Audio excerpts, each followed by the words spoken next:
নমস্কার বন্ধুরা, শুরু হতে চলেছে বছরের দ্বিতীয়তম আংশিক খণ্ডগ্রাস চন্দ্রগ্রহণ। গর্ভবতী মহিলা, শিশু ও সাধারণ মানুষের ক্ষেত্রে একটু ভুল ত্রুটি হলেই জীবনে ঘনিয়ে আসতে পারে মহাবিপদ। এই চন্দ্রগ্রহণ গত কয়েকশো বছরের মধ্যে সবথেকে বড় ও বিরল চন্দ্রগ্রহণ হতে চলেছে। এই চন্দ্রগ্রহণ ভারত ও বাংলাদেশের সঠিক নির্ভুল সময়সূচি অনুসারে কখন সংঘটিত হতে চলেছে এবং তার পাশাপাশি কখন সমাপ্ত হচ্ছে এবং গ্রহণের মধ্য সময় কখন থাকছে, গ্রহণের কত ঘন্টা আগে থেকে সূতককালের সময় শুরু হয়ে যাচ্ছে, ভারত ও বাংলাদেশের কোন কোন জায়গা থেকে দেখা যাবে এই চন্দ্রগ্রহণ এবং এই গ্রহণ আপনারা কিভাবে দেখবেন।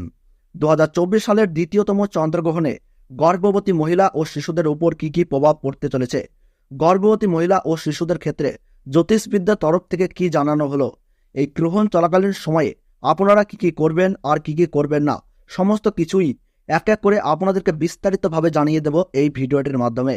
তো বিস্তারিতভাবে জানতে হলে অবশ্যই ভিডিওটি মনোযোগ সহকারে শেষ পর্যন্ত দেখবেন। সাথে আপনার জেলার নাম ভিডিওর কমেন্ট বক্সে কমেন্ট করে জানিয়ে দেবেন এবং ভিডিওটিতে ছোট্ট একটি লাইক করবেন। সাথে চ্যানেলটিতে নতুন দর্শক হয়ে থাকলে অবশ্যই চ্যানেলটি সাবস্ক্রাইব করবেন পরবর্তী লেটেস্ট খবরগুলো সবার আগে দেখার জন্য। চন্দ্রগ্রহণ সূর্যগ্রহণ সম্পর্কে আমরা সবাই কম বেশি জানি। বিজ্ঞান বইতে পড়ে আমরা সবাই জানি যে পৃথিবী সূর্যকে কেন্দ্র করে সবসময় ঘুরছে, আবার একইভাবে চাঁদ পৃথিবীকে কেন্দ্র করে ঘুরছে। এই ঘূর্ণায়মান অবস্থায় 365 দিনের মধ্যে 4 থেকে 5 বার চাঁদ, পৃথিবী এবং সূর্য একই সরলরেখায় চলে আসে। এই সরলরেখা বা লম্বালম্বিভাবে অবস্থানের কারণে সূর্যগ্রহণ কিংবা চন্দ্রগ্রহণ হয়ে থাকে। গ্রহণের সূতক সময়ে সব ধরনের শুভ কার্য নিষিদ্ধ থাকে। চন্দ্রগ্রহণ শুরু হওয়ার ঠিক 9 ঘন্টা আগে থেকেই শুরু হয়ে যায় সূতককাল এবং সূর্যগ্রহণ শুরু হওয়ার ঠিক 12 ঘন্টা আগে থেকে শুরু হয়ে যায় সূতককাল। জ্যোতিষ শাস্ত্র মতে এই আংশিক খণ্ডগ্রাস চন্দ্রগ্রহণে গর্ভবতী মায়েদের পাশাপাশি শিশুদের জীবনেও কিন্তু পড়বে ভয়ঙ্কর প্রভাব এবং সেই প্রভাব থেকে বাঁচতে হলে সকলকেই কিন্তু নানা বিধিনিষেধ মেনে চলতে হবে। আর ওই পাশাপাশি আপনারা কিন্তু এই সময় কোনোভাবেই আতঙ্কিত হবেন না। ফাঁকা স্থান বা দূষিত জায়গা থেকে দূরে থাকবেন। গ্রহণের সময় ছুরি, কাঁচি বা ধারালো কিছু জিনিস দিয়ে কোনো কিছু কাটাকাটি করবেন না। এই সময় কারোর সাথে মনোমালিন্য, ঝগড়া বা বিবাদে জড়াবেন না।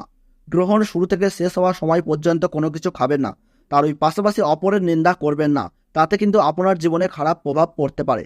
এবং গ্রহণ শেষ হলে অবশ্যই স্নান করবেন এবং নিজ নিজ ইষ্ট দেবতার পাঠ করবেন। সেই সঙ্গে গরিব মানুষদের দান ও সেবা করার চেষ্টা করুন।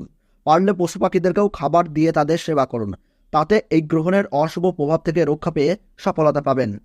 তো বন্ধুরা, 2024 সালের দ্বিতীয়তম চন্দ্রগ্রহণে ভারতীয় সঠিক সময়সূচি অনুসারে এই গ্রহণ আরম্ভ হচ্ছে ইংরেজি 18 সেপ্টেম্বর 2024 সাল বুধবার রাত্রি 7:42 এই গ্রহণ কিন্তু আরম্ভ হচ্ছে এবং গ্রহণের মধ্য সময় থাকছে রাত্রি 8:14।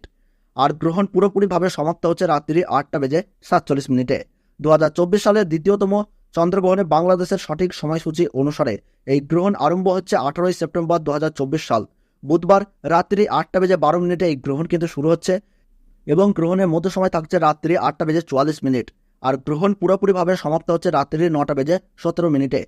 বছরের দ্বিতীয়তম চন্দ্রগ্রহণ ভারতবর্ষ ও বাংলাদেশের সমস্ত জায়গার পাশাপাশি আফ্রিকা, ইউরোপ, ভারত মহাসাগরের পশ্চিমা ভাগ, আন্টার্কটিকার বেশ কিছু অঞ্চলে, middle east, America, Alaska, Madagascar, Somalia, Saudi আরবের বেশ কিছু অঞ্চল, ইরাক, ইরান, রাশিয়া, প্রশান্ত মহাসাগরের উত্তর ও দক্ষিণ ভাগে এবং কানাডায় দেখা যাবে বছরের দ্বিতীয়তম চন্দ্রগ্রহণটি। তো বন্ধুরা, ভিডিওটি ভালো লাগলে ছোট্ট একটু লাইক করবেন, কোন জায়গা থেকে দেখছেন তা কমেন্টে জানাবেন এবং প্রতি মুহূর্তের গ্রহণ সম্পর্কে পরবর্তী গুরুত্বপূর্ণ ভিডিও পেতে এখনই চ্যানেলটিকে সাবস্ক্রাইব করে পাশে থাকবেন। তাহলে সকলে ভালো থাকুন, সুস্থ থাকুন। ধন্যবাদ।